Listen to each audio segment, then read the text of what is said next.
cranking. That's a nice 2.5, 3 pound largie.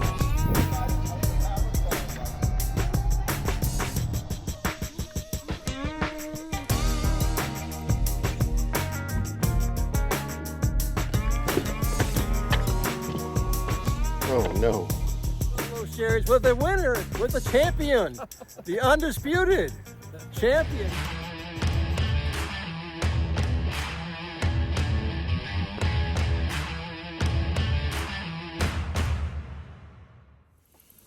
Hey everybody, figured I'd give a quick recap of the Drake Harbor Solo Series Top 100 event, the last event of our season, and it was, to give you kind of a feel for how it went, there's my trolling motor pull cable. And there's the other half of it. First hour of the day, pulling it out of the water and snap. So all that practice, all that time spent trying to find some fish, and I had a few. I was a little limited on what I could do afterwards. So anyway, ended up finishing 20th overall, had 3 fish for 9 pounds, threw back 4 spotted bass. I didn't want to waste I had 2 culls in July and August with a 4 fish limit. You can have 2 culls and still be legal. So I had 2 culls and I didn't want to waste them on a 12-inch spot. That ended up costing me a couple places, but still wouldn't have made a big difference. But talk a little bit about the patterns that I was on. I basically had 3 patterns that were working for me fairly decent, and the strategy was to focus on topwater and cranking early in the morning until they turned the current on. And once they generated current, I was getting, some more bites. The fish were getting more aggressive. But as it turns out, on Sunday, the tournament, they didn't turn the current on. And so game plan, for a variety of reasons, between the trolling motor crapping out on me and them not generating power, I had to make some adjustments, or tried to anyway, as best I could. So practice days, I spent one day all the way in the back of Turkey Creek.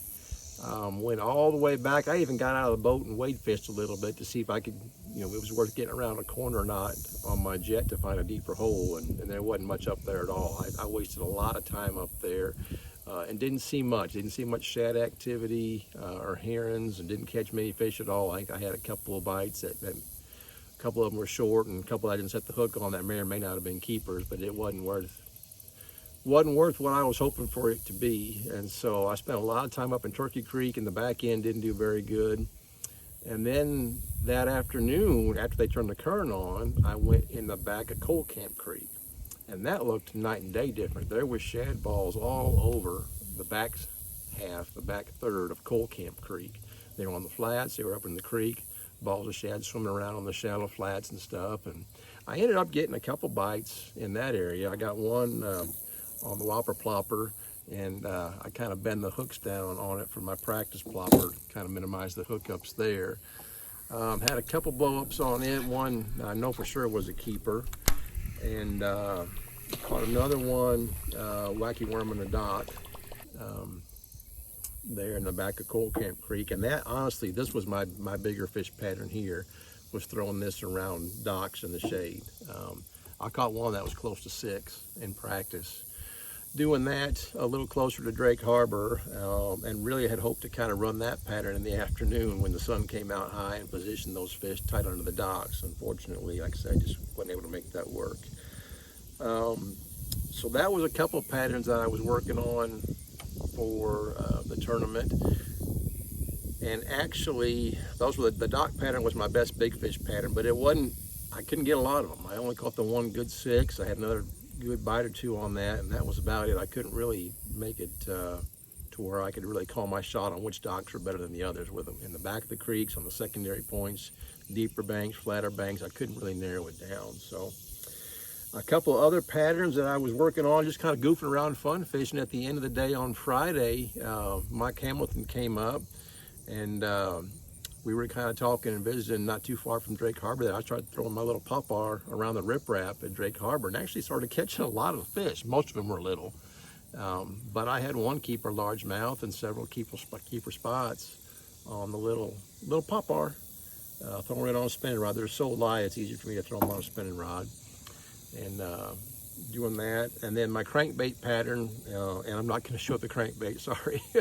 It's not my pattern to share. I had some buddies that shared that with me, and with the promise to keep it a secret, so I went on to that promise so I don't lose my friends. But anyway, I had a crankbait pattern on some bluff banks, on the bluff ends on either end, and even at times that they were generating current on the bluff itself, where I could catch. Most of them were spots, but I had a couple good largemouths too. I had a 3 and a 2.5 throwing that in practice. And so game plan really for Sunday's tournament was to throw, top water early on the riprap, from Drake Harbor to the dam where I could legally fish, and then hit that main bluff, which wasn't too far from there, with the crankbait until the sun came up, and then I was, spend the day on the docks.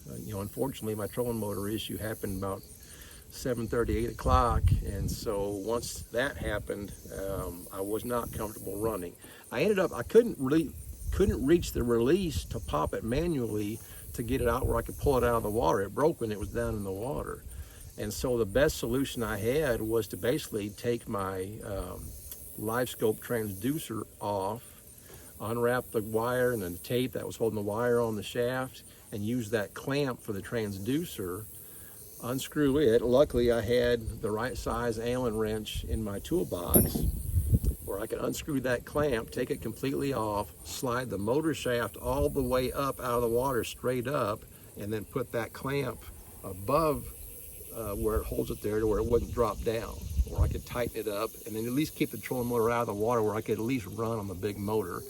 And I didn't want to go very far doing that. And even then, to get back to fishing, I got to loosen up 4 screws and unscrew them and kind of slide it back down. And it was kind of a pain, but at least I could get by. And so what I ended up doing is I kind of just spent the rest of the afternoon on that bluff bank thinking, okay, when they turn the current on, those spots will turn on, and there's a few largemouths here that I can at least get a limit out of and finish okay. And so that was kind of a game plan on short notice on Sunday. And in theory, it worked pretty good, except they didn't turn the water on. So I ended up catching one keeper, a 16-incher on the Pop-R first thing before the trolling motor issues started. And then on the crankbait, I ended up catching 2 nice 3-pounders, 3.5s, cranking the bluff ends there, even without the current. It was a tough bite.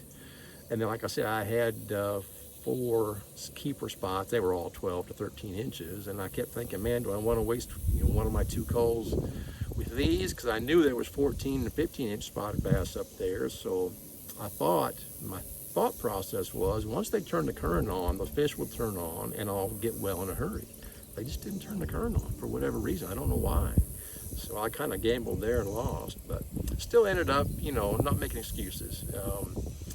Weighed in 3 nice large mouths for 9 pounds, finished 20th, ended up 6th place, tied for 6th place overall in the series this year. So I'm okay with that. I mean, I was obviously hoping to do a little bit better, but under the circumstances, 6th place against that group of anglers, I'll take it.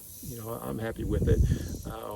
I know a lot of things I would do different next year and will do different next year. One of the best things about this solo series is one, Randy's not doing these summertime tournaments anymore, so I'm appreciative of that. The other thing is I got a great bunch of guys that I run with, and I've learned more this year from those guys about different techniques and different styles than I would have ever learned fishing by myself, trying to learn things the hard way. So congrats to Michael Hamilton Jr., Hollywood, Triple H. He won the tournament, 16 pounds. And he only had like a day and a half to practice at the most too, so he figured him out in a hurry and he executed well. So he was due. He'd been close a lot of times and he was due, and man, it was awesome that he was able to pull off the victory here. And then Nalon Jones ended up 3rd for the tournament. Congrats to him, and ended up 3rd overall in the Angler of the Year standings as well. So it was a good trip for the house. So overall, top water bite in the morning, fishing the wacky around the docks in the shade, and then the crankbait were my 3 primary, patterns in practice and during the tournament. The top water and the crankbait at least bailed me out to where I could bring in a few fish. So that was it. We're on to Truman Lake next for the championship 2-day Saturday Sunday event. I think there's 37 of us that qualified for it. Really excited, looking forward to that one. Truman in September, you can catch them there without having a live scope, so I really like that. And then we're going for the Solo Pro event on Stockton the weekend after Labor Day. That's their last regular season as well. So those are the next two derbies coming up. Hoping it's not 100 degrees out for those.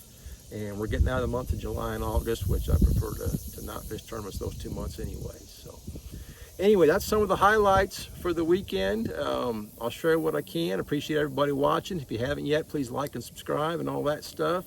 If you have any questions or comments, let me know in the comments below, and I'll do my best to answer them. And we'll see you on the next one.